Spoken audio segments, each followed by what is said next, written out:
नमस्कार दोस्तों, आपका स्वागत है इंग्लिश वाणी में, जहां हम इंग्लिश को सिखाते हैं आसान शब्दों में, अपने अंदाज में।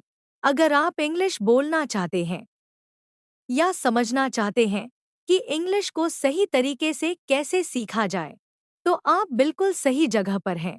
पार्ट एक, व्हाट इज ग्रामर? ग्रामर क्या होती है?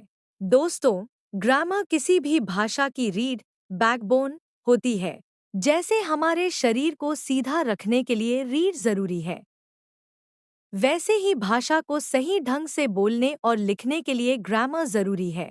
ग्रामर हमें बताती है कि कौन सा शब्द कहाँ इस्तेमाल होगा, किस समय कौन सा टेंस लगाना है और सेंटेंस को कैसे मीनिंगफुल बनाना है।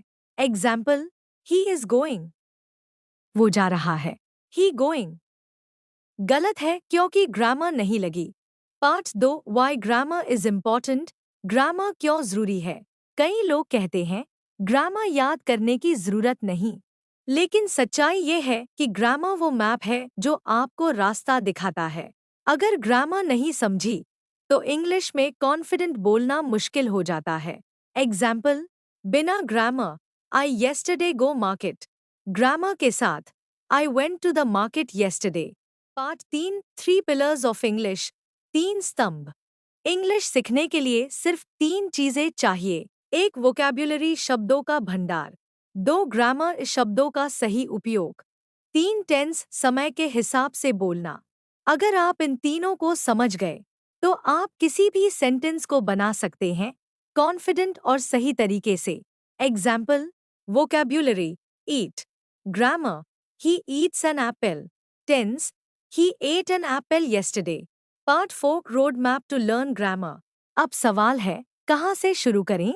तो सबसे पहले पार्ट्स ऑफ स्पीच समझिए, यानी एक नाउन, दो प्रोनाउन, तीन वर्ब, चार एडजेक्टिव, पांच एडवर्ब, छह प्रीपोजिशन, सात कंजंक्शन और आठ इंटरजेक्शन। फिर सीखिए सेंटेंस स्ट्रक्चर और टेंसेस। धीरे धीरे आप वॉइस, स्पीच, मॉडल्स और क्लॉजेस तक पहुंच जाएंगे।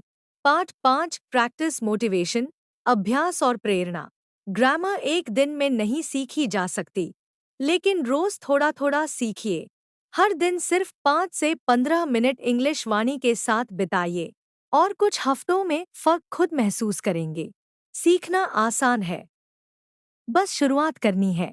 अगर आपको ये वीडियो पसंद आया हो तो लाइक करें, कमेंट में बताएं कि अगला टॉपिक कौन सा चाहिए और सब्सक्राइब करें ताकि इंग्लिश वाणी के